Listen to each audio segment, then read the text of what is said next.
ये हमने DL nomenclature पढ़ लिया, एनेंशियोमर के नोमेनक्लेचर DL नोमेनक्लेचर, जिसको हम रिलेटिव नोमेनक्लेचर भी कहते हैं, जिसमें ग्लिसरॉल्डिहाइड का एज स्टैंडर्ड के रूप में उपयोग किया जाता है। तो अपन आगे देखते हैं दूसरा आपका जो नोमेनक्लेचर है वो RS नोमेनक्लेचर, जिसको हम एब्सोल्यूट कॉन्फ़िगरेशन कहते हैं। यहाँ पे ये जो आपका नोमेनक्लेचर जो किया जा रहा है, उस नोमेनक्लेचर में किसी से भी तुलना नहीं करके हम कुछ नियम के माध्यम से कुछ एक रूल्स रेगुलेशन बनाएंगे, जैसे कि IUPAC रूल्स रेगुलेशन है उसके उसी प्रकार से यहाँ पे भी कुछ अपन नियम बनाएंगे। उस नियम के तहत हम इनेंशियोमर जो ऑप्टिकल एक्टिव कंपाउंड है उनका नामकरण करेंगे। ठीक है, तो वहाँ पे जैसे आपने D और L लिया था, वैसे यहाँ पे दो शब्द आपके लिए जा रहे हैं, एक R, एक लिया जा रहा है S। तो RS नोमेनक्लेचर जिसको अपन एब्सोल्यूट कॉन्फ़िगरेशन इसलिए कह रहे हैं, अपन किसी से यहाँ अपन इसकी तुलना नहीं करेंगे, कुछ नियम के द्वारा इसका नामकरण करेंगे। तो there are several drawback of the DL nomenclature, thus an unambiguous and universally applicable system for specifying the absolute configuration of each chiral center in a molecule was derived by Cahn et al. Cahn et al एक वैज्ञानिक का नाम है, जिन साथियों ने मिलकर प्रत्येक किरल centre का नोमेनक्लेचर करने के लिए DL नोमेनक्लेचर सही कॉन्फ़िगरेशन नहीं दे पाता है, तो उसको स्पेसिफाई करने के लिए काहन और उसके साथियों ने एक नोमेनक्लेचर सिस्टम डेवलप किया, जिसको अपन कहते हैं RS nomenclature. It is known as the RS nomenclature और काहान इनगोल्ड प्रीलॉक CIP नोमेनक्लेचर भी जिसको कहते हैं। जैसे अपन ने कहा काहान एट ऑल, जिसका मतलब होता है काहान और उसके साथी, तो दूसरे साथी कौन थे, इनगोल्ड एंड प्रीलॉक, जिन्होंने ये RS नोमेनक्लेचर दिया। It is based on the actual configuration, ये किसी के साथ रिलेटिव कॉन्फ़िगरेशन नहीं होकर ये एक्चुअल कॉन्फ़िगरेशन है, कुछ नियम के तहत इसका नोमेनक्लेचर किया जाता है।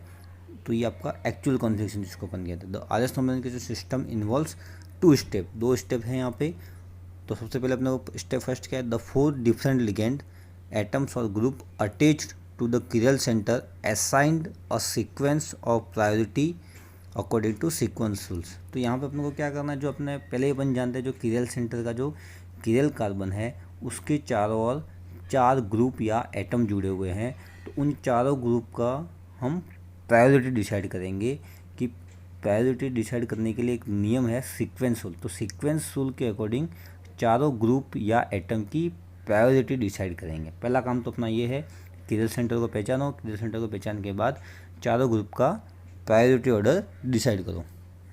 सेकंड स्टेप में क्या है, आफ्टर असाइनिंग प्रायोरिटी असाइन हो जाए, मतलब 1 2 3 नंबर 1 पे कौन आएगा, नंबर 2 पे कौन आएगा, नंबर 3 पे कौन आएगा, नंबर 4 पे कौन आएगा, ये प्रायोरिटी डिसाइड कर ली जाती है। उसके बाद अपने को क्या करना है, after assigning the priorities of atoms और group attached to chiral carbon, the molecule is imagine to be oriented so that the group of lowest priority is directed away from the viewer. मतलब यहाँ पे सबसे main चीज़ ये है कि 4 group की priority decide कर ली जाएगी। उसके बाद अपने को ध्यान ये रखना है कि जो लास्ट प्रायोरिटी में आ रहा है, नंबर 4 पे जो ग्रुप आ रहा है, वो अवे फ्रॉम दी व्यूअर होना चाहिए, अवे फ्रॉम दी ऑब्जर्वर होना चाहिए। मतलब जो जैसे कि हम अपन देख रहे हैं, किसी का इमेजिन कर रहे हैं उस कार्बन की किरल सेंटर में जो चारों ग्रुप जुड़े हुए हैं उसको इमेजिन कर रहे हैं, तो जो लोएस्ट प्रायोरिटी वाला जो ग्रुप है वो अवे फ्रॉम दी ऑब्जर्वर होना चाहिए। मतलब ऑब्जर्वर प्रेक्षक जो देखने वाला है उससे दूर होना चाहिए। अब ये दूर कैसे क्या है उसके लिए अपन अपने को आगे देखेंगे, आपको समझ में आ जाएगा ये चीज़। Observer, now the arrangement of the remaining 3 group, चौथा group away from the observer होना चाहिए। Now arrangement of the remaining 3 groups is viewed in the decreasing order of their priority. अब चौथा group away from the observer and बचे हुए जो 3 group हैं उनको डिक्रीजिंग ऑर्डर में अपने को देखना है। किस लिए देखना है, इन the decreasing order of the priority, priority के डिक्रीजिंग ऑर्डर में इसको अपने को देखना है। मतलब सबसे पहले अपन किसको देखेंगे, जो ज़्यादा प्रायोरिटी वाला है, उसके बाद उसके कम प्रायोरिटी वाला है, देन उससे कम प्रायोरिटी वाला। तो यहाँ पे अपन और इसको क्लियर करेंगे। If in looking the I travels, अगर इनको देखते समय आपकी आंखें क्लॉकवाइज डायरेक्शन में ट्रैवल करती हैं तो उस आइसोमर का नाम अपन रखेंगे आर कॉन्फ़िगरेशन। अगर ये ट्रैवल करते समय इसको अपन देखते हैं, जब डिक्रीजिंग ऑर्डर में प्रायोरिटी को देखते हैं तो उसका अगर ट्रैवल अगर एंटी क्लॉकवाइज दिशा में होता है तो उसे हम एस नोमेनक्लेचर देंगे। ठीक है, आर एंड एस नोमेनक्लेचर इस प्रकार से अपन देंगे। अब यहाँ पे अवे फ्रॉम दी, तो अपन ने बात करी थी कि जो चौथी प्रायोरिटी वाला जो ग्रुप है वो अवे फ्रॉम दी ऑब्जर्वर होना चाहिए, मतलब प्रेक्षक जो देखने वाला है उससे दूर होना चाहिए। अब इसका मतलब क्या है, इसको अपन समझते हैं। तो यहाँ पे अपनों ने मैंने एक चीज़ बता रखी है कि जैसे कि ये फ्लाइंग वेज व्यू बना रखा है, ये कार्बन है, इसके चार ग्रुप जुड़े हुए हैं, A B C and D. Clear. तो ये जो दो बॉन्ड है वो आपको बता रहे हैं कि ये कागज़ के प्लेन में है। कहाँ है, इस कागज़ के प्लेन में है। और ये मैंने जो डैश से शो किया है, जो नंबर डी पे जुड़ा हुआ है, डैश से जुड़ा हुआ है, वो बता रहा है अवे फ्रॉम द ऑब्जर्वर। मतलब इस प्रकार से ये जो ग्रुप जुड़ा हुआ है वो अवे फ्रॉम द ऑब्जर्वर है, मतलब इस कागज़ से नीचे की ओर जा रहा है, दूर की ओर जा रहा है। और ये जो वेज मैंने बना रखा है, जो बोल्ड लाइन है, जो ज़्यादा गहरी लाइन है, वो आपको बताया टुवर्ड्स फ्रॉम द ऑब्जर्वर, मतलब ऑब्जर्वर की तरफ आ रहा है। और ये जो डैश वाली लाइन है वो पीछे की तरफ जा रही है। मतलब ए बी सी डी चार ग्रुप जुड़े हुए हैं आपके, जिसमें ए और सी है वो प्लेन में जुड़े हुए हैं, D away from the observer है एंड बी आपका टुवर्ड्स द ऑब्जर्वर है। तो ये एक इमेजिनेशन है कि 3D में किसी मॉलिक्यूल को किस प्रकार से डायग्रामेटिकली समझाएंगे, किसी प्रेजेंटेशन किस प्रकार से करेंगे। तो उसका एक प्रेजेंटेशन मैंने यहाँ पे बताया आपका, फ्लाइंग वेज फार्मूला जिसको अपन कहते हैं। अलग अलग फार्मूले से अपन कर सकते हैं, आपको पता होगा। Flying wedge formula, Newman projection formula, sawhorse projection formula and Fischer projection formula, ये चार प्रकार के फार्मूले जिसके द्वारा किसी भी मॉलिक्यूल को 3D में अगर आपको दिखाना है, 3D में अगर इस आपका जो कागज़ है, जो प्लेन है, वो कागज़ है वो 2D का है, तो 2D में 3D स्ट्रक्चर बनाने के लिए चार फार्मूले हैं, flying wedge, sawhorse, Newman and Fischer projection formula, जिसमें से मैंने एक आपको यहाँ पे दिखाया है फ्लाइंग वेज फार्मूला, जिसमें फ्लाइंग वेज में जो डैश वाली लाइन है वो आपको बता रहा है away from the observer, and dash जो गाढ़ी लाइन है वो आपको बता रहा है, बोल्ड लाइन जो आपको बता रहा है कि ये टुवर्ड्स द ऑब्जर्वर, एंड जो आपकी सिंपल लाइन है वो आपको बता रही है ये कागज़ के प्लेन में है। क्लियर। तो आप इसको यूँ समझ सकते हैं, जो डी वाला ग्रुप है वो कागज़ के नीचे की ओर जा रहा है, और ये जो आपका बी वाला है वो आपके सामने की तरफ आ रहा है, और ए और सी वाला जो दो ग्रुप है वो आपके इस कागज़ के ऊपर उपस्थित है। तो ये आपका फ्लाइंग वेज फार्मूला है। तो अपने यहाँ पढ़ा था अभी लाइन कि जो चौथा ग्रुप है वो कहाँ होना चाहिए, अवे फ्रॉम दी ऑब्जर्वर। तो आपका ये फ्लाइंग वेज फार्मूला है। तो फ्लाइंग वेज फार्मूला में हमेशा अगर आपका ये जो चौथा प्रायोरिटी वाला जो आ रहा है, मैंने यहाँ पे just A B C D के अकॉर्डिंग उन्होंने ए को पहले नंबर पे ले लिया, क्योंकि ए बी सी डी में ए पहले आता है, फिर बी को दे दिया नंबर 2, फिर कार्बन 3, ये कार्बन नहीं है, ये सी है, 3 दे दिया, एंड डी ये चौथा दे दिया। तो चौथा ग्रुप जो लास्ट प्रायोरिटी में आ रहा है वो कौन होना चाहिए, अवे फ्रॉम दी ऑब्जर्वर। अब अवे फ्रॉम दी ऑब्जर्वर के बाद बचे हुए आपके जो ग्रुप हैं 1 2 3, इनको डिक्रीजिंग ऑर्डर में अपन देख रहे हैं। तो अपन देख रहे हैं तो अपनी ट्रैवल किस प्रकार से करते हैं, अपन एंटी क्लॉकवाइज डायरेक्शन में इसको ट्रैवल कर दिया ना, 1 2 3 क्लॉकवाइज डायरेक्शन में कर दिए। तो इसका नॉमेनक्लेचर क्या हो जाएगा, क्लॉकवाइज में अपन क्या कहा है, क्लॉकवाइज डायरेक्शन में है तो उसका अपन नॉमेनक्लेचर करेंगे आर, तो इसका कॉन्फ़िगरेशन क्या हो जाएगा, आर कॉन्फ़िगरेशन हो जाएगा। ठीक है। अब यहाँ पे जो चौथा ग्रुप आपका कहाँ होना चाहिए, अवे फ्रॉम दी ऑब्जर्वर से दूर होना चाहिए। मतलब कुल मिला के बात ये हो रही है कि डैश लाइन में आपका डी होना चाहिए, मतलब चौथा ग्रुप उस पर होना चाहिए। कब, जब फ्लाइंग वेज फार्मूला है तब। अब फ्लाइंग वेज फार्मूला में ये शो करने का एक तरीका मैंने आपको बताया, जो डैश लाइन है वो आपको बता दी अवे फ्रॉम द ऑब्जर्वर, जो गाड़ी लाइन बता दी टुवर्ड्स द ऑब्जर्वर। ठीक है। तो यहाँ पे एक सीक्वेंस में दे रखी है 1 4 2 3, ये आपका सही है। तो एक के बाद कभी भी तीसरा ग्रुप नहीं आना चाहिए, आपको ध्यान रखना है। एक के बाद 2 आ सकता, एक के बाद डायरेक्ट 4 भी आ सकता है, लेकिन एक के बाद डायरेक्टली 3 नहीं आना चाहिए। वो अगर आप ट्रैवल कर रहे हो तो वो ट्रैवल आपका गलत है, उस डायरेक्शन में अपने को घुमाना नहीं है। क्लियर। अब यहाँ पे अपन एक दूसरा फिशर प्रोजेक्शन फार्मूला मैंने यहाँ पे बताया है। फिशर प्रोजेक्शन फार्मूले में दो लाइनें होती हैं, एक होती है वर्टिकल लाइन और एक होती है हॉरिजॉन्टल लाइन, जहाँ दोनों का जो बीच में जो जुड़ रहा है वो आपका हो जाएगा किरेल कार्बन, क्या हो जाएगा, किरेल सेंटर हो जाएगा, और ये जो चारों ये हो जाएंगे आपके 4 एटम।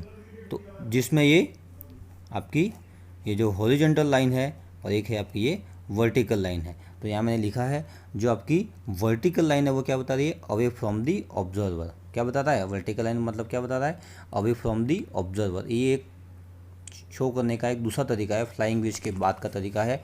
इसमें अपन अवे फ्रॉम दी ऑब्जर्वर, जो वर्टिकल लाइन का मतलब क्या है, अवे फ्रॉम दी ऑब्जर्वर, और जो आपकी हॉरिजॉन्टल लाइन है, ठीक है ना, हॉरिजॉन्टल लाइन क्या बता रही है, टुवर्ड्स द ऑब्जर्वर। इसको आप, इस कार्बन को आप इस प्रकार से यहाँ पे बना सकते हो कि ये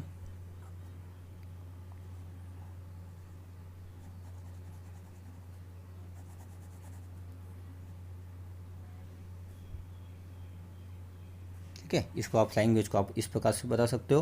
लेकिन सिंपल तरीका ये है कि आसानी से बता सकें क्योंकि दो एक वर्टिकल लाइन खींची जाती है, एक हॉरिजॉन्टल लाइन खींची जाती है, और दोनों का जहाँ सेंटर पॉइंट है वो आपका हो जाएगा किरेल कार्बन का, और जो वर्टिकल लाइन है आपको बता दी अवे फ्रॉम दी ऑब्जर्वर, और जो आपके हॉरिजॉन्टल लाइन है वो बता रहा है आपका टुवर्ड्स दी ऑब्जर्वर। मैंने आप एक सिंपल तरीका यहाँ पे आपको बता दिया है। तो फिशर प्रोजेक्शन फार्मूला में जो चौथा प्रायोरिटी में जो ग्रुप आना चाहिए वो कहाँ आना चाहिए, या तो बॉटम में, सॉरी या तो टॉप पे या फिर बॉटम में होना चाहिए, क्योंकि ये दोनों लाइन क्या बता रही है, अवे फ्रॉम दी ऑब्जर्वर। अपन पहले ही पढ़ चुके हैं कि जो सीक्वेंस रूल में प्रायोरिटी डिसाइड करने के बाद जो चौथा ग्रुप है वो कहाँ आना चाहिए, अवे फ्रॉम दी ऑब्जर्वर। तो आपका फिशर प्रोजेक्शन फार्मूला है तो उसमें कहाँ आना चाहिए, टॉप या बॉटम पे। अगर आपका फ्लाइंग वेज है तो कहाँ आना चाहिए, डैश लाइन में आपका चौथा ग्रुप होना ज़रूरी है, तभी अपन आगे डिसाइड कर पाएंगे। तो सबसे पहले प्रायोरिटी डिसाइड करो, प्रायोरिटी डिसाइड करने के बाद चौथा ग्रुप का आना चाहिए अवे फ्रॉम दी ऑब्जर्वर। अगर आपका फ्लाइंग वेज है तो डैश में ऊपर से होना चाहिए। अगर आपका फिशर प्रोजेक्शन फार्मूला से शो किया हुआ है तो चौथा ग्रुप का होना चाहिए, टॉप पे या बॉटम पे होना ज़रूरी है। तो ये आपका सेकंड नियम, मतलब फर्स्ट स्टेप आपकी कंप्लीट होती है कि अवे फ्रॉम द ऑब्जर्वर क्या होता है और टुवर्ड्स द ऑब्जर्वर क्या होता है। तो it means in Fischer projection formula lowest priority group must be present on vertical line, मतलब वर्टिकल लाइन में प्रेजेंट होना ज़रूरी है, या तो टॉप पे हो या बॉटम पे हो। क्लियर। तो ये तो बात होगी कि चौथा ग्रुप का होना चाहिए अवे फ्रॉम दी ऑब्जर्वर, मतलब फिशर प्रोजेक्शन फार्मूला में कहाँ होना चाहिए, वर्टिकल लाइन में होना चाहिए, एंड फ्लाइंग वेज में कहाँ होना चाहिए, डैश लाइन में होना चाहिए। लेकिन अगर ये चौथा ग्रुप अगर आपका लोएस्ट प्रायोरिटी डी, जो चौथे ग्रुप है लोएस्ट प्रायोरिटी वाला ग्रुप है, अगर वर्टिकल लाइन में नहीं है या डैश लाइन में नहीं है, तो उस कंडीशन में आपको क्या करना है, तो वो उसके लिए अपने को चीज़ें देखनी पड़ेंगी। If the group of lowest priority is not attach at the vertical line, मतलब टॉप या बॉटम पर नहीं है, then it must be done by making an even number of interchange of group. तो यहाँ पे आपको क्या करना पड़ेगा कि अगर चौथा ग्रुप प्रायोरिटी वाला जो ग्रुप है अगर वो वर्टिकल लाइन में प्रेजेंट नहीं है तो आपको इवन चेंज का मतलब क्या है, इवन संख्या में, मतलब सम संख्या में 2, 4, 6, 8 ऐसे आपको इंटरचेंज करने पड़ेंगे। ग्रुप ऑफ एटम का या ग्रुप का आपको इंटरचेंज करना पड़ेगा। और चौथा जो लोएस्ट प्रायोरिटी वाला जो ग्रुप है उसको अपन कहाँ लाएंगे, वर्टिकल लाइन पे लेकर आएंगे। उसी प्रकार फ्लाइंग वेज में क्या करना पड़ेगा, उसी प्रकार चौथा ग्रुप अगर आपका डैश लाइन पर नहीं है तो वहाँ पे भी इंटरचेंज करके इवन इंटरचेंज करके अपने को चौथे ग्रुप को डैश लाइन पे लाना पड़ेगा। ठीक उसी प्रकार यहाँ पे भी अपने को कहाँ लाना पड़ेगा, उसको वर्टिकल लाइन में लेके आना पड़ेगा, क्योंकि इवन चेंज करने पर मॉलिक्यूल का कॉन्फ़िगरेशन चेंज नहीं होता है। अगर आपने ये एक ही बार किया, मतलब विषम संख्या में किया, मतलब 1-3 बार आपने चेंज किया तो उसका कॉन्फ़िगरेशन चेंज हो जाता है। क्लियर। जैसे कि यहाँ पे मैंने एक एग्जांपल से समझाने की कोशिश करी है कि ये कोई स्ट्रक्चर है जिसका फिशर प्रोजेक्शन फार्मूला मैंने बनाया हुआ है। तो A B C D, तो अपने प्रायोरिटी डिसाइड करी थी इसकी कि A number 1, B number 2, C number 3 और 4, ये प्रायोरिटी डिसाइड कर दी अपनों ने। प्रायोरिटी डिसाइड करने के बाद सेकंड स्टेप क्या है कि चौथा ग्रुप वो कहाँ आना चाहिए, वर्टिकल लाइन में आना चाहिए। किसमें, फिशर प्रोजेक्शन फार्मूला में। तो यहाँ पे वर्टिकल लाइन में नहीं होकर क्या है, हॉरिजॉन्टल लाइन में। तो अपनों ने क्या पढ़ा है अभी कि इवन चेंज करने पड़ेंगे। इवन चेंज का मतलब क्या हो गया, 2 चेंज अपन करेंगे। कुल मिला के अपने को क्या करना है, चौथे ग्रुप को अपने को यहाँ लाना है। तो उसके लिए मैंने आपको इंटरचेंज करने के लिए यहाँ पे एक बताया मैंने, जैसे कि इंटरचेंज कैसे किया, इस बी को यहाँ ले लिया, डी को यहाँ ले लिया, तो डी अपना आ गया टॉप पे आ गया, तो ये फर्स्ट इंटरचेंज हो गया। तो डी यहाँ पे आ गया। फिर सेकंड इंटरचेंज क्या किया, ए को इधर ले लिया, सी को इधर ले, मतलब कुल मिलाकर अपने को इस प्रकार से इंटरचेंज करना है कि अपना डी है वो टॉप पे आ जाए या बॉटम पे आ जाए। कोई ज़रूरी नहीं है टॉप पे ले या बॉटम पे ले, किसी भी, मतलब कुल मिलाकर आपको वर्टिकल लाइन में इसको लेना है। फिर ये इंटरचेंज हो जाए उसके बाद क्या करना है, after the this interchange of group then assign the molecule और कंपाउंड आर एस कॉन्फ़िगरेशन। तो ये सबसे पहले ध्यान रखें, चौथा ग्रुप कहाँ प्रेजेंट है वो बहुत मस्ट देखें आप। फिशर प्रोजेक्शन फॉर्मूला में वर्टिकल लाइन में चौथा ग्रुप होना चाहिए, अगर वो नहीं है तो आपको इवन इंटरचेंज करने होंगे। इवन इंटरचेंज मैंने आपको करके दिखाया अभी कि ये किस प्रकार से किया गया वो। अदर अल्टरनेटिव मेथड, इसका एक अल्टरनेटिव मेथड भी है। अगर आप इवन चेंज नहीं करना चाह रहे हैं तो उसका अल्टरनेटिव बेस्ट तरीका तो यही है कि इसका इवन इंटरचेंज करें। लेकिन अगर आपको इंटरचेंज नहीं करना है तो इसका अदर अल्टरनेटिव मेथड ये है, when lowest priority group present on horizontal line then the assignment of configuration is S for clockwise and R for anti clockwise. अभी अपने बात करी आर किसके लिए है, क्लॉकवाइज के लिए है, एंड एस किसके लिए, एंटी क्लॉकवाइज। अगर आपकी आंखें का जो ट्रैवल है वो एंटी क्लॉकवाइज दिशा में हो रहा है तो उसका कॉन्फ़िगरेशन क्या रखते हैं अपन, एस, और क्लॉकवाइज होता है तो आर रखते हैं। लेकिन अगर आपका जो चौथा ग्रुप है वो हॉरिजॉन्टल लाइन पे प्रेजेंट है, मतलब तो वर्टिकल लाइन पे प्रेजेंट होना चाहिए, लेकिन चौथा ग्रुप कहाँ है, हॉरिजॉन्टल लाइन में है, तो अपने को क्या करना है, इवन चेंज करना है। लेकिन अगर आप इवन चेंज करना नहीं चाह रहे हैं उस कंडीशन में आपको क्या करना है, आर है वो एंटी क्लॉकवाइज के लिए हो जाएगा और एस है वो क्लॉकवाइज के लिए हो जाएगा। कब, जब चौथा ग्रुप हॉरिजॉन्टल लाइन पर प्रेजेंट है तब। अगर आपको ये मेथड यूज़ नहीं करनी है तो ये मेथड भी आप एप्लीकेबल कर सकते हैं। क्लियर, ठीक है। अब यहाँ पे अब सीक्वेंस रूल अपने को पढ़ना है यहाँ पे कि सीक्वेंस रूल अपने कहा था कि प्रायोरिटी डिसाइड किसके अकॉर्डिंग करेंगे, सीक्वेंस रूल के अकॉर्डिंग। तो सीक्वेंस रूल क्या है वो अपने को आगे देखना पड़ेगा। अब यहाँ पे दो शब्द आप, दो वर्ड ले रहे हैं, एक तो ले रहे हैं अपन आर और एक अपन ले रहे हैं एस, दो वर्ड अपन ले रहे हैं। In the system there are two symbols, एक तो आर सिंबल ले रहे हैं। आर सिंबल कहाँ से आया, लैटिन वर्ड रेक्टस से आया। कहाँ से आया है, लैटिन वर्ड रेक्टस, जिसका मतलब क्या होता है, राइट, मतलब right side. And S from Latin word sinister, जिसका मतलब होता है लेफ्ट। तो यहाँ पे ठीक है, sinister and rectus. The priority of the 4 atom group attached to chiral centre are decided by following sequence rule. तो सीक्वेंस रूल्स के अकॉर्डिंग इसको प्रायोरिटी डिसाइड की जाती है। तो प्रायोरिटी डिसाइड करने का जो सीक्वेंस रूल है वो सीक्वेंस रूल, छोटी सी बात इसमें एक ये यही है कि जो प्रायोरिटी डिसाइड की जाती है वो किसके अकॉर्डिंग की जाती है, एटॉमिक नंबर के हिसाब से उसकी प्रायोरिटी डिसाइड की जाती है। मतलब कार्बन, किरल कार्बन के जस्ट जो ग्रुप जुड़ा हुआ है, जो एटम जुड़ा हुआ है, उस एटम की आपको देखनी पड़ेगी एटॉमिक नंबर। एटॉमिक नंबर जिसका ज़्यादा होगा उसकी प्रायोरिटी ज़्यादा होगी। क्लियर, तो the priority is assigned to 4 atoms attached to the chiral centre according to their atomic number. Atomic number के अकॉर्डिंग इसको अपने को डिसाइड करना है। For example Br, Cl, oxygen और हाइड्रोजन आपका किसी किरल कार्बन से जुड़ा हुआ है, तो आप जानते हैं ब्रोमीन का एटॉमिक नंबर ज़्यादा होता है, तो उसकी प्रायोरिटी डिसाइड अपन नंबर 1 उसको देंगे। क्लियर, अगर आपके आइसोटोप जुड़े हुए हैं, जैसे कि किसी किरल कार्बन से हाइड्रोजन और ड्यूटेरियम, दोनों आपके क्या है, हाइड्रोजन ड्यूटेरियम एक दूसरे के आइसोटोप है।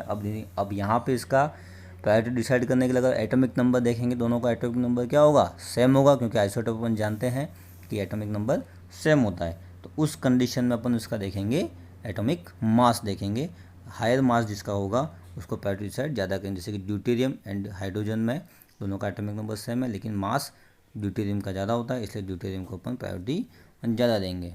Clear, if 2 or more atom attached to the chiral centre are same, मतलब किरल कार्बन से डायरेक्टली जो अटैच किसी ग्रुप का कोई एटम है वो अगर सेम है तो अपन उस ग्रुप के दूसरे एटम पे जाएंगे। क्लियर, दूसरे एटम पे अपन जाएंगे और दूसरा एटम आपका जो है उसका सीक्वेंस रूल अपन नोट करेंगे, जिसका एटॉमिक नंबर ज़्यादा होगा उसको करेंगे। जैसे कि आपका किसी ग्रुप में जुड़ा हुआ है, एक तो CH3 ग्रुप जुड़ा हुआ है या फिर CH2OH जुड़ा हुआ है, तो इसका जो पहला एटम है वो क्या है, दोनों का कॉमन है, सेम है, तो उसका दूसरा आइटम देखने जाएंगे। दूसरे आइटम में क्या जुड़ा हुआ है, यहाँ पे हाइड्रोजन जुड़ा हुआ है, तो यहाँ पे आपका क्या जुड़ा हुआ है, ऑक्सीजन जुड़ा हुआ है।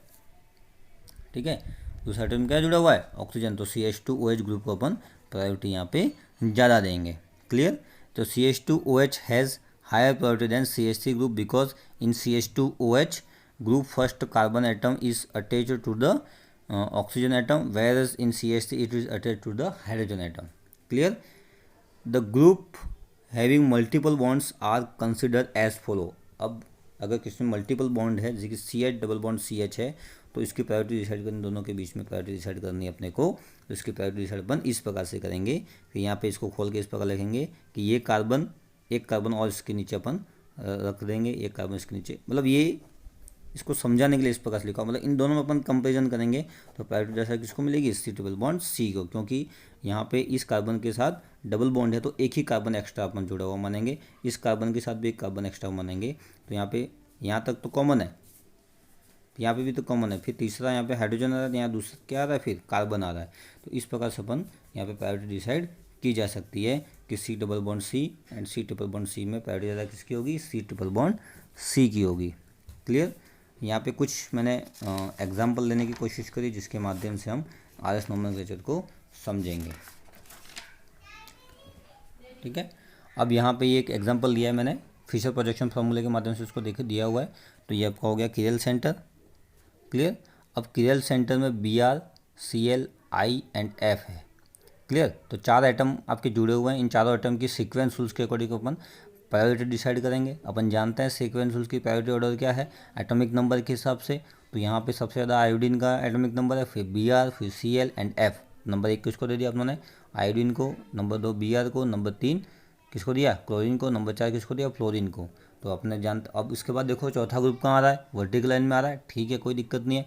वर्टिकल लाइन आने के बाद अपन कैसे घुमाएंगे, 1 2 3 4 डायरेक्शन में घुमाएंगे, ऐसे नहीं घुमाना है, एक के बाद 3 नहीं आना, मैं पहले ही कहा एक के बाद 3 नहीं आ सकता, बाकी सब कुछ आ सकता है, एक के बाद 4 आ सकता है, एक के बाद 2 आ सकता है, एक के बाद 3 नहीं आ सकता है, इस चीज़ को ध्यान रखें। एक के बाद 2 ले सकते हैं, एक के बाद 4 आ सकता है, लेकिन एक के बाद डायरेक्टली आप 3 नहीं ले सकते। तो आपका सीक्वेंस किस रूप में जा रहा है, ये एंटी क्लॉकवाइज डायरेक्शन में जा रहा है। किस डायरेक्शन में जा रहा है, एंटी क्लॉकवाइज में। इसका नाम क्या हो जाएगा, एस कॉन्फ़िगरेशन हो जाएगा। क्या हो जाएगा, एस कॉन्फ़िगरेशन। ठीक उसी प्रकार मैंने यहाँ पे दूसरा लिया हुआ है, इसी का मैंने एक आइसोमर बना दिया, मिरर इमेज बना दिया।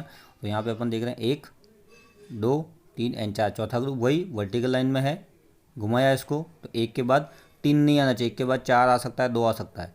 क्लियर? तो ये अपनों ने घुमाया, तो ये कौन सी दिशा में घूम रहा है, क्लॉकवाइज में, तो क्या कॉन्फ़िगरेशन हो जाएगा, आर। ठीक उसी प्रकार मैंने ये एग्जाम्पल लिया हुआ है, OH, CH2OH, H and CHO, ये ग्रुप आपके चारों ग्रुप जुड़े हुए हैं। प्रायोरिटी ऑर्डर डिसाइड करो। किरल कार्बन के जस्ट डायरेक्ट जुड़ा हुआ क्या, यहाँ पे ऑक्सीजन है, यहाँ पे क्या है, कार्बन है, यहाँ हाइड्रोजन है, यहाँ पे भी कार्बन है। क्लियर? अब सबसे पहले प्रायोरिटी ऑर्डर में पहले कौन आ जाएगा, ऑक्सीजन का एटॉमिक नंबर जा रहा है, तो ये तो हो गया 1। क्लियर? अब ये लिखा हुआ आपका CH2OH लिखा हुआ है। ठीक है, अब CH2OH एंड CHO में अपन बात करें तो CHO को अपन क्या लिखेंगे, C डबल बॉन्ड OH, ये होता है, तो इसको अपन, मैंने अभी आपको बताया था अगर मल्टीपल बॉन्ड है तो इसको अपन इस प्रकार से आगे लिखेंगे। क्लियर? तो C 2 बार ऑक्सीजन अपने जोड़ा हुआ दिखाया जाएगा, ऐसे यहाँ सीक्वेंस उसमें एक नियम बना हुआ है। अब यहाँ पे क्या हुआ है, CH2 ये O। ठीक है, तो पहला दोनों में कार्बन कार्बन कॉमन है, लेकिन उसके बाद क्या आ रहा है, यहाँ पे यहाँ ऑक्सीजन आ रहा है, तो यहाँ पे भी क्या आ रहा है, ऑक्सीजन, फिर यहाँ पे क्या आ रहा है, हाइड्रोजन आ रहा है, तो यहाँ फिर क्या आ रहा है, ऑक्सीजन आ रहा है। मतलब पहले फिर सेकेंड आइटम पे जाओ, फिर थर्ड आइटम पे जाओ, तब जब तक सीक्वेंस रूल फॉलो नहीं होता है। तो अब यहाँ पे दूसरा आइटम पे गए, यहाँ पे ऑक्सीजन, दूसरा आइटम यहाँ पे भी ऑक्सीजन है, तीसरे आइटम पे गए, यहाँ पे क्या है, ऑक्सीजन है, यहाँ पे क्या आ गया, हाइड्रोजन। तो प्रायोरिटी डिसाइड किसकी होगी, एल्डिहाइड की, तो एल्डिहाइड आपका नंबर 2 पे आ जाएगा। तो 1 2 3 एंड 4। अब चौथा कहाँ कहाँ आ रहा है आपका, हॉरिजॉन्टल लाइन में आ रहा है। कहाँ आ रहा है, हॉरिजॉन्टल लाइन में। आना कहाँ चाहिए था, वर्टिकल लाइन में, तो वही हॉरिजॉन्टल में है, तो आपको इंटरचेंज करना होगा, इवन इंटरचेंज करने होंगे। तो एक बार में CHO को उन्होंने फर्स्ट इंटरचेंज किया, CHO को यहाँ ले लिया, H यहाँ ले लिया, एंड OH को यहाँ, मतलब चौथा फर्स्ट अपने को ध्यान रखना है कि जो चौथा ग्रुप है वो कहाँ आना चाहिए, आपका वर्टिकल लाइन में आना चाहिए। तो वर्टिकल लाइन में अपन ले आए। अब इन दोनों को इंटरचेंज कर दिया, सेकेंड इंटरचेंज, तो CH2 दे दिया गया। अब इंटरचेंज करने के बाद इसका अपन देख रहे हैं 1 2 3 एंड 4। अब इसको अपन देखेंगे, एक के बाद 2 आ सकता है, 3 नहीं, यूँ नहीं घुमाना है, वो गलत है। एक के बाद 2 आ सकता है, 4 आ सकता है, इसको घुमाया इस दिशा में, तो कौन सा हो गया, क्लॉकवाइज। तो क्लॉकवाइज डायरेक्शन में कन्फ्यूजन क्या होता है, आर कन्फ्यूजन। ठीक है, तो इस चीज़ को अपन ध्यान रखना है। अगर हॉरिजॉन्टल लाइन में नहीं है, हॉरिजॉन्टल लाइन में है तो आपको क्या करना है, उसका इवन इंटरचेंज करना है। अब अदर अल्टरनेटिव मेथड क्या है, ओपन पढ़ा था, अगर हॉरिजॉन्टल लाइन में है तो क्लॉकवाइज उसका कन्फ्यूजन क्या हो जाएगा, एस, और एंटी क्लॉकवाइज उसका क्या हो जाएगा, एस। तो एंटी क्लॉकवाइज का क्या हो जाएगा आर, और क्लॉकवाइज का क्या हो जाएगा एस। तो यहाँ पे अपन अगर अल्टरनेटिव मेथड देखें तो इसको घुमाओ, इस कौन सी दिशा में घूम रहा है, एक के बाद तीन अपन नहीं ले सकते, इसको घुमाओगे आप तो कौन सी दिशा में घूम रहा है आपका एंटी क्लॉकवाइज में। तो एंटी क्लॉकवाइज है तो एंटी क्लॉकवाइज का नियम के तहत तो क्या होता है एस, लेकिन यहाँ पे एंटी क्लॉक क्योंकि आपका चौथा ग्रुप हॉरिजॉन्टल में है तो अदर अल्टरनेटिव मेथड के हिसाब से एंटी क्लॉकवाइज का क्या हो जाएगा आर, इसका कॉन्फ़िगरेशन ऐसे भी आपका आर आ रहा है। आप चाहें तो इसका इवन इंटरचेंज करके भी निकाल सकते हैं और डायरेक्टली आप भी निकाल सकते हैं, ठीक है, क्लियर। तो यहाँ पे दूसरे भी मैंने बहुत से नोमेनक्लेचर मैंने यहाँ पे समझा रखे हैं, इसी प्रकार इसको भी आप आगे समझें, ठीक है। यहाँ पे मैंने ये इसको आप समझ जाएंगे, इससे तहत आपको समझ में आ जाएगा। अपन आगे देखते हैं। ये मैंने लिया है टार्टरिक एसिड है, टार्टरिक एसिड में दोनों का मैंने कॉन्फ़िगरेशन, दो कीएल सेंटर, दोनों कीएल सेंटर की मैंने यहाँ पे समझाने की कोशिश करी है। लोएस्ट प्रायोरिटी वाला ग्रुप कहाँ होना चाहिए, हॉरिजॉन्टल लाइन में है तो क्या होगा, वर्टिकल लाइन में क्या है, तो ध्यान रखें आप। तो इस कीएल कर्वों को देखें अपन। एक दूसरा मैंने टार्टरिक एसिड का एग्जाम्पल यहाँ पे लिया हुआ है, उस टार्टरिक एसिड के एग्जाम्पल को अपन समझते हैं। COOH, COOH, OH, यहाँ पे दो कीएल सेंटर है, 1 और 2, क्लियर। तो यहाँ पे मैंने ये जो नंबरिंग करी हुई है 1, 2, 3 और 4 वो IUPAC के हिसाब से कर रखी है, ठीक है। अब इस कीएल का क्या कॉन्फ़िगरेशन होगा, इस कीएल सेंटर का क्या कॉन्फ़िगरेशन होगा वो मैंने आपको बताया है। तो प्रत्येक कीएल सेंटर पे जाएं, उनके चारों ग्रुप का डिसाइड करें सीक्वेंस रूल्स के अकॉर्डिंग, और इसको अपने को कंप्लीट करना है कि इसका नोमेनक्लेचर क्या होगा, क्लियर। अब यहाँ पे अपन इवन चेंज करके नहीं करके नॉर्मली आप अल्टरनेटिव मेथड यूज़ कर सकते हैं। तो इसकी बात करें तो नंबर 1 ये आ जाएगा, VOH कार्बन जुड़ा हुआ है, ये भी आपका कार्बन है, ये भी H है, तो सबसे पहले क्या O, तो ये नंबर 1 ये आ जाएगा। फिर ये कार्बन है, ये भी कार्बन है, सेम हो गया। अब इसके बाद यहाँ पे क्या जुड़ा हुआ है, ऑक्सीजन, यहाँ पे भी क्या जुड़ा हुआ है, ऑक्सीजन। तीसरे नंबर पे यहाँ देखिए क्या जुड़ा हुआ है, ऑक्सीजन, यहाँ पे क्या आ रहा है, ये कार्बन आ रहा है। तो नंबर 2 कौन सा आ जाएगा, एटॉमिक नंबर, तीसरे नंबर पे ऑक्सीजन आ रहा है तो नंबर 2 ये मिल जाएगा। नंबर 3 ये वाला पूरा कंप्लीटली ये ग्रुप हो जाएगा, और चौथा आपका ये हो जाएगा, क्लियर। अब 1, 2, 3, 4 डिसाइड हो गया।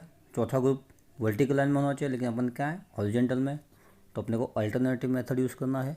तो एक के बाद अपन ये घूम रहे हैं, कौन सी दिशा में घूम रहे हैं, एंटी क्लॉकवाइज। तो एंटी क्लॉकवाइज में अपन बात करने का, चौथा ग्रुप हॉरिजॉन्टल में है तो एंटी क्लॉकवाइज का क्या हो जाएगा आर, क्लियर।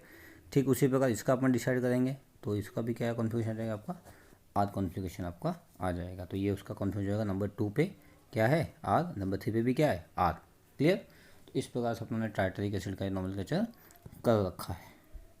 ठीक उसी प्रकार मैंने आगे एग्जांपल लिए हुए हैं, इसी एग्जांपल को भी आप करोगे तो आपको समझ में आ जाएगा। डिसाइड ग्रुप की डिसाइड प्रैक्टिस करने के साथ साथ आपको ये चीज़ें आती जाएंगी कि प्रायोरिटी ऑर्डर डिसाइड किस प्रकार से करना है, ठीक है। तो यहाँ पे भी वही नंबरिंग करेंगे अपन। ये जो मैंने नंबरिंग दे रखी है वो IUPAC सब दे रखी है, क्लियर। तो नंबर 1 कहाँ से शुरू किया उन्होंने, OH यहाँ से है, ठीक है ना। तो 1, नंबर 2, 2, 3 और 4 कार्बन, ठीक है। इस वाले को 2 कीएल सेंटर है, तो यहाँ पे कार्बन है, यहाँ पे ऑक्सीजन जुड़ा हुआ है, तो फर्स्ट प्रायोरिटी ऑर्डर मिलेगा इसको 1, नंबर 2 इसको मिलेगा इस पूरे ग्रुप को, नंबर 3 इसको, चौथा इसको। चौथा कहाँ है, वर्टिकल लाइन पर है, अपने को अल्टरनेटिव मेथड यूज़ नहीं करना है। तो ये आपकी कौन सी दिशा में जा रहा है, एंटी क्लॉकवाइज दिशा में। एक के बाद 2 ले लिया एंटी क्लॉकवाइज, एंटी क्लॉकवाइज तो क्या हो जाएगा S, तो इसका क्या हो जाएगा आपका S। ठीक उसी प्रकार इसका आप देखोगे तो उसका भी आपका सीक्वेंस रूल्स के अकॉर्डिंग आप करोगे तो नंबर 1 BR को मिलेगा, 1, 2 इसको मिलेगा एंड 3 ये चौथा वर्टिकल लाइन पर है। ये कैसे जा रहा है, 1, 2 ये भी कौन सी दिशा में जा रहा है, एंटी क्लॉकवाइज। तो एंटी क्लॉकवाइज का अपने को क्या नाम देना है S, क्योंकि चौथा आपका वर्टिकल लाइन पर ही प्रेजेंट है। ठीक उसी प्रकार मैंने यहाँ पे एक ग्लूकोज का बता रखा है, तो ग्लूकोज की चारों जो कीएल सेंटर है उनके नोमेनक्लेचर मैंने यहाँ पे कर रखे है। उसी सीक्वेंस रूल्स के अकॉर्डिंग प्रायोरिटी डिसाइड करके आप इसको डिसाइड कर सकते हैं। एक बार इन सभी एग्जांपल को अपनी तरफ से करने की कोशिश करें, और बाकी एग्जांपल भी आप और देखें जो बुक्स में आपके पास बुक्स जो है उसमें देखें, और भी कोई डाउट हो तो आपको क्लियर हो जाएंगे। वीडियो को देखें, वीडियो को पसंद करें और कमेंट करें, लाइक एंड शेयर ज़रूर करें।